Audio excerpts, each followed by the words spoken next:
Greece, 450 BC. A foreign merchant arrives at the port of Piraeus. His ship, laden with food and other exotic goods, is greeted by distant sounds from within the city of Athens. He makes his way towards the humming, his path blocked by the towering city walls. He winds through a labyrinth of bustling, narrow streets, but it is not until he turns the final corner that Greece shows its true splendor. In view emerges a stunning set of stalls, animated traders, and a cluster of goods from all corners of the known world. This is the Agora.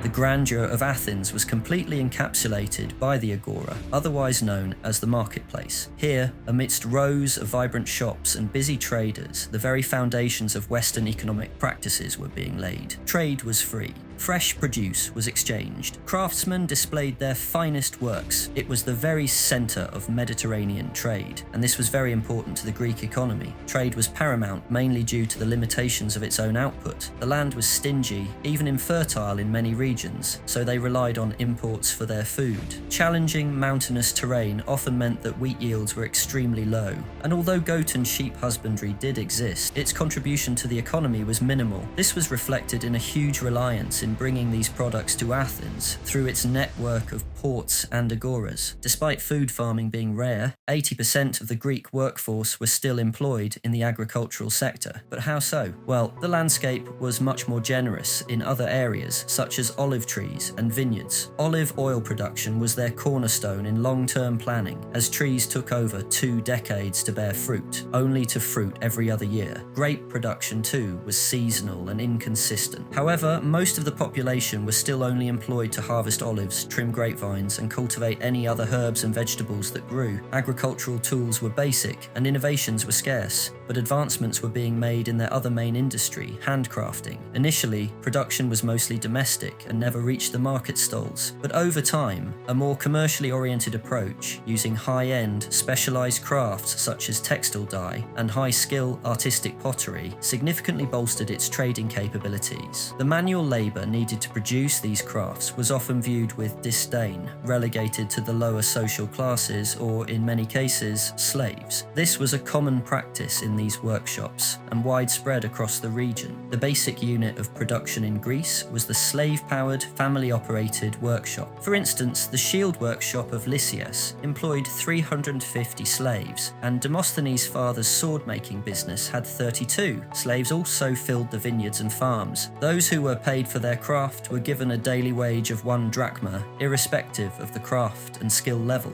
The workday, starting at sunrise, ending at sunset, was long and arduous. Nevertheless, this work filled the trading stalls with products, allowing the Agora to blossom, business to grow, and Greece to prosper. But this was not just a glorified market. Intangible exchanges also occurred. Philosophers debated in the open air, their discussions on politics and economics indicative of a society deeply engaged with new ideas and learning. The ruler, Pericles, was mostly adored by the populace, recently beginning construction on the ambitious Acropolis project. Greece was truly in its golden ages here. It quickly became the most prosperous society in the entire ancient world. Decades of war with the vast Persian Empire ended in victory. With outsider threat diminished, Athens became more and more ambitious, first turning its attention inward, focusing on fortifying its status as a center of wealth, power, and democracy. Democratic progress in particular was a defining part of ancient Greece. It was far more advanced than any other society. The democratic assembly, where citizens had a say in the governance of the city, influenced how wealth was distributed and used for the betterment of society. Public projects, such as the Parthenon, were not just for the elite. They were a source of pride and employment for the common Athenian. Their currency, the drachmae, also reflected Greece's advancements for the time period. It simplified transactions, standardized exchanges at ports, and became a power symbol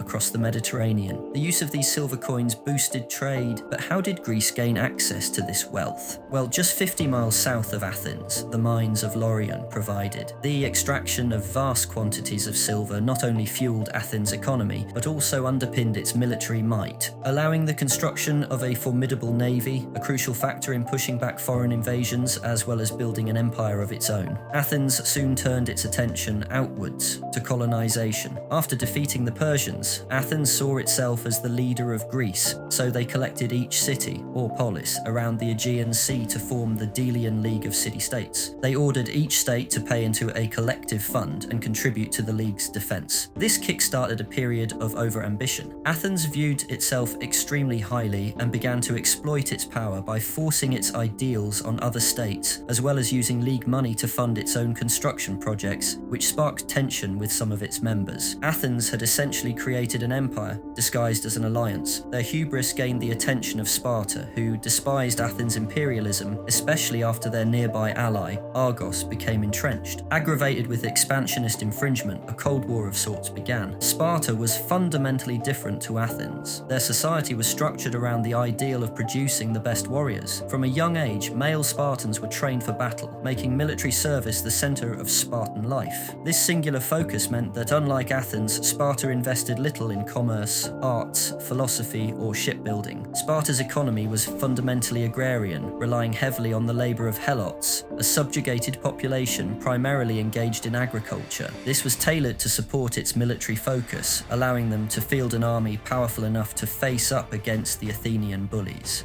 Eventually, despite reluctance to violence, full-blown warfare ensued with the Second Peloponnesian War. Keen on preserving its way of life, fears of Athenian expansion and the threat it posed became major factors. The war itself was an elongated and costly affair, draining resources from both sides. For Sparta, the war showcased both the strengths and limitations of their militaristic society. While their military prowess was undisputed, the war exposed their vulnerabilities, particularly in naval power and financial resources compared to Athens. To put it simply, Sparta were only good on land, while Athens were only good on sea. So, the war dragged on far longer than it should have. Most huge battles proved indecisive, so Greek society suffered as the long cycle of attrition destroyed much of Greece's infrastructure and claimed scores of lives. After decades of inconclusive fighting, the Persian Empire, worried by Athens' expansion, turned the tide by supporting the Spartan cause. The Athenian fleet was destroyed in 405 BC, ending the Peloponnesian War, and with it, the Golden Age of Athens.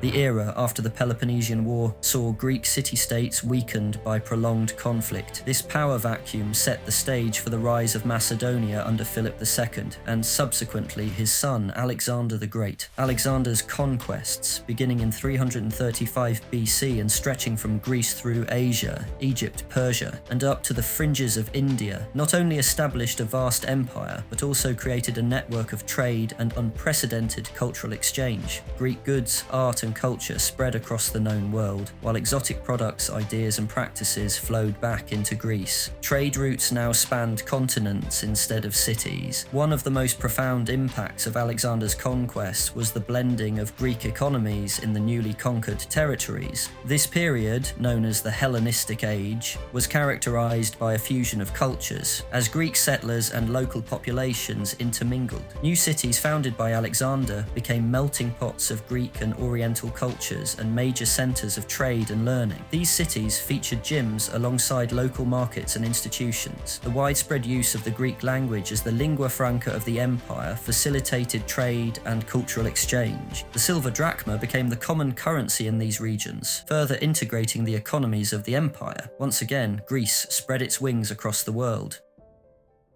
Alexandria, Egypt, 50 BC. A merchant disembarks at the bustling port of this foreign city, a jewel in the crown of a long-gone empire. His ship, heavy with a cargo of spices and silks from the east, is welcomed by the vivid sounds of a distant, yet distinctly vibrant marketplace. Eager to explore, he follows the inviting hum through the polis. The path to the heart of the city is flanked by grand architecture. The Library of Alexandria, perhaps the city's greatest achievement, demonstrates centuries of human advancements. Greek inscriptions adorn Egyptian stone, and tales of Aegean conquerors fill perked ears. The merchant turns the final corner. A huge marketplace, not too dissimilar to the Agora, stands before him. Stalls brim with an eclectic mix of goods, local papyrus scrolls, Greek olive oil, Indian spices, and Chinese silk. Traders from every corner of the known world engage in animated barter. Scholars from the library meander through the stalls, deep in debate, while artists capture the vibrant scenes on canvas. canvas. This is the new Agora, more than a centre for commerce. Here, the legacy of Greek economic culture interweaves with its conquered territory. The merchant sets up his stall,